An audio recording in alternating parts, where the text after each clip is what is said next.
Halo Sobat Berinvestasi, berikut merupakan ulasan pasar minggu ini. Zona Amerika, sesuai ekspektasi hasil pertemuan The Fed bulan Juli, menyebutkan bahwa para pengambil kebijakan setuju untuk menurunkan suku bunga acuan di kuartal 3 ini, atau akan ada penurunan suku bunga acuan di bulan September. Pimpinan The Fed Jerome Powell memberikan sinyal akan menurunkan suku bunga acuan di bulan September pada pidatonya di Simposium Jackson Hole Economic. Pasar tenaga kerja Amerika Serikat menunjukkan pelemahan serta inflasi target 2% dapat tercapai sehingga kebijakan moneter yang longgar dapat diterapkan. Data pertumbuhan ekonomi kuartal 2 untuk yang kedua akan dirilis pekan ini. Untuk data yang pertama, perekonomian kuartal 2 tumbuh 2,8% annualized, lebih tinggi dibandingkan pertumbuhan 1,4% annualized kuartal 1.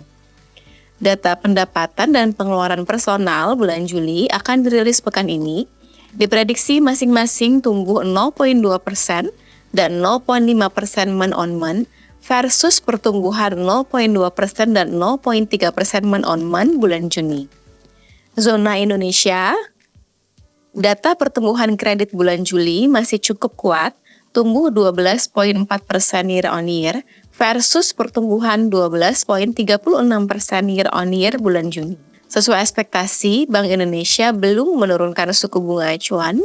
Bank Indonesia potensi akan menurunkan suku bunga acuan setelah The Fed menurunkan suku bunga acuan di bulan September karena rupiah yang cenderung menguat. Defisit transaksi berjalan meningkat di kuartal 2 menjadi minus 3,02 miliar US dollar versus defisit minus 2,5 miliar US dollar kuartal 1. Defisit transaksi berjalan ini merupakan yang tertinggi sejak kuartal 1 2020.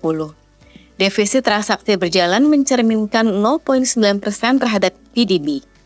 Suplai uang yang masuk dalam kategori M2 masih menunjukkan tren pertumbuhan yang positif yang mengindikasikan aktivitas ekonomi masyarakat masih dalam tren yang cukup kuat. Untuk bulan Juli, M2 mengalami pertumbuhan 7,4% year on year. Kita masuk ke market view. IHSG selama sepekan ditutup menguat 1,51% week on week di level 7.544,298. IHSG akhirnya dapat menembus level resisten terkuatnya di level 7.400-an. Seharusnya IHSG masih dapat berada di zona positif karena ekspektasi global yang cukup positif karena The Fed yang akan menurunkan suku bunga acuan di bulan September. Sedangkan sentimen positif domestik pekan ini adalah kinerja perbankan selama 7 bulan terakhir yang seharusnya masih dalam tren yang kuat karena ekspektasi stabilnya biaya dana serta biaya kredit. Asing mencatatkan pembelian bersih sebesar 8,26 triliun rupiah selama sepekan atau inflow sebesar 12,64 triliun rupiah secara year to date. Pada pekan lalu, 3 sektor yang mencatatkan penguatan tertinggi adalah sektor konsumsi siklikal, industrial, dan keuangan masing-masing sebesar 4,72%, 3,92%, dan 2,50% secara mingguan. Pada tanggal 23 Agustus 2024, yield benchmark 5 tahun turun menjadi 6,49%, yield benchmark 10 tahun flat di level 6,63%, yield benchmark 15 tahun flat di level 6,73%, dan yield benchmark 20 tahun flat di level 6,82%. Kepemilikan asing pada pasar Sun per tanggal 22 Agustus 2024 tercatat sebesar 848,45 triliun rupiah atau sebesar 14,45% dari total outstanding-nya, meningkat dibandingkan posisi per 16 Agustus 2024, yaitu sebesar 830,96 triliun rupiah atau 14,22% dari total outstanding-nya. The Fed telah mengindikasikan kebijakan moneter yang longgar di tahun ini. Pasar saat ini memprediksi penurunan pertama kalinya akan terjadi di bulan September 2024 yang akan berdampak positif bagi pasar finansial dunia termasuk Indonesia.